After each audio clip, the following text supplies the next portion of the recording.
ಬೆಳಗಾವಿಯ ಕಾರ್ಯಕ್ರಮವೊಂದರಲ್ಲಿ ನಮ್ಮ ಮುಖ್ಯಮಂತ್ರಿ ಸಿದ್ದರಾಮಯ್ಯ ಭದ್ರತಾ ವೈಫಲ್ಯದ ಕಾರಣಕ್ಕೆ ವೇದಿಕೆ ಮೇಲೆ ಒಬ್ಬ ಪೊಲೀಸ್ ಅಧಿಕಾರಿಗೆ ಕೈ ಮಾಡಲು ಮುಂದಾಗಿದ್ರು. ನಿಮಗೆ ನೆನಪಿರಬೇಕು ಅಲ್ವಾ? ಅದೇ ಅಧಿಕಾರಿ ರಾಜೀನಾಮೆಗೆ ಮುಂದಾಗಿದ್ರು.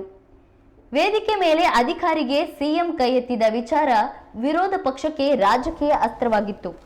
ಸಾರ್ವಜನಿಕರ ಎದುರು ಎಸ್ವಿ ಬರಮನಿ ಅವರ ಮಾನಹರಾಜಾಗಿತ್ತು. ತಮ್ಮ ಸಿಬ್ಬಂದಿಗೆ ಮುಖವು ತೋರಿಸಲು ಅಧಿಕಾರಿಗೆ ಹಿಂಜರಿಕೆ. ಅವತ್ತೇ ಬರಮನಿ ರಾಜೀನಾಮೆ ನೀಡಲು ಮುಂದಾಗಿದ್ರಂತೆ. ಹೀಗಂತ ಅವರೇ ಪತ್ರದಲ್ಲಿ ಬರೆದುಕೊಂಡಿದ್ದಾರೆ.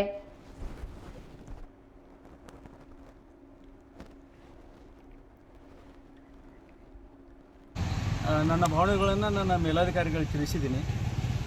ಈ ಕುರಿತು ನನ್ನ ಮೇಲಾಧಿಕಾರಿಗಳು ಮತ್ತು ಸನ್ಮಾನ್ಯ ಮುಖ್ಯಮಂತ್ರಿಗಳು ಮತ್ತು ಸನ್ಮಾನ್ಯ ಗೃಹ ಸಚಿವರು ಕೂಡ ನಮ್ಮ ಜೊತೆಗೆ ಮಾತಾಡಿದರು. ಈಗ ನಾನು ದೈನಂದಿನ ಕೆಲಸಕ್ಕೆ ಹಾಜರಾಗ್ತಾ ಇದ್ದೀನಿ. ಸರ್ ಏನಾದರೂ ಈಗ ಎಕ್ಸೆಪ್ಟ್ ಮಾಡ್ತಾರೆ ಸರ್? ಏನಾಗ್ತದೆ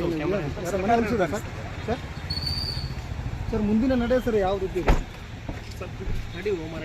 ಇರೋದರಿಂದ ನನ್ನ ಭಾವನೆಗಳನ್ನು ನನ್ನ ಮೇಲಾಧಿಕಾರಿಗಳಿಗೆ ತಿಳಿಸಿದ್ದೀನಿ. ಈ ಕುರಿತು ನನ್ನ ಮೇಲಾಧಿಕಾರಿಗಳು ಮತ್ತು ಸನ್ಮಾನ್ಯ ಮುಖ್ಯಮಂತ್ರಿಗಳು ಮತ್ತು ಸನ್ಮಾನ್ಯ ಗೃಹ ಸಚಿವರು ಕೂಡ ನಮ್ಮ ಜೊತೆಗೆ ಮಾತಾಡಿದರು. ಈಗ ನಾನು ದೈನಂದಿನ ಕೆಲಸಕ್ಕೆ ಹಾಜರಾಗ್ತಾ ಇದ್ದೀನಿ. ಸರ್ ಏನಾದರೂ ಈಗ ಎಕ್ಸೆಪ್ಟ್ ಮಾಡ್ತಾರೆ ಸರ್? ಏನಾಗ್ತದೆ ಸರ್ ಮುಂದಿನ ನಡೆ ಸರ್ ಯಾವ ರೀತಿ ಇರೋದರಿಂದ ಆದ್ರೀಗ ಸಿಎಂ ಮತ್ತು ಹೋಮ್ ಮಿನಿಸ್ಟರ್ ಅಧಿಕಾರಿಯ ಮನವೊಲಿಸುವ ಕೆಲಸ ಮಾಡಿದ್ದಾರೆ.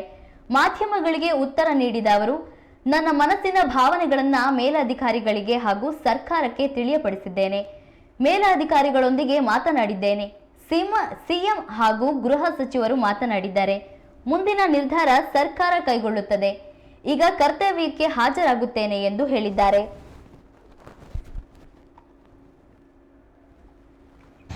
ನನ್ನ ಭಾವನೆಗಳನ್ನು ನನ್ನ ಮೇಲಾಧಿಕಾರಿಗಳಿಗೆ ತಿಳಿಸಿದ್ದೀನಿ. ಈ ಕುರಿತು ನನ್ನ ಮೇಲಾಧಿಕಾರಿಗಳು ಮತ್ತು ಸನ್ಮಾನ್ಯ ಮುಖ್ಯಮಂತ್ರಿಗಳು ಮತ್ತು ಸನ್ಮಾನ್ಯ ಗೃಹ ಸಚಿವರು ಕೂಡ ನಮ್ಮ ಜೊತೆಗೆ ಮಾತಾಡಿದರು. ಈಗ ನಾನು ದೈನಂದಿನ ಕೆಲಸಕ್ಕೆ ಹಾಜರಾಗ್ತಾ ಇದ್ದೀನಿ. ಸರ್ ಏನಾದರೂ ಈಗ ಎಕ್ಸೆಪ್ಟ್ ಮಾಡ್ತಾರೆ ಸರ್? ಏನಾಗ್ತದೆ ಸರ್ ಮುಂದಿನ ನಡೆ ಸರ್ ಯಾವ ರೀತಿ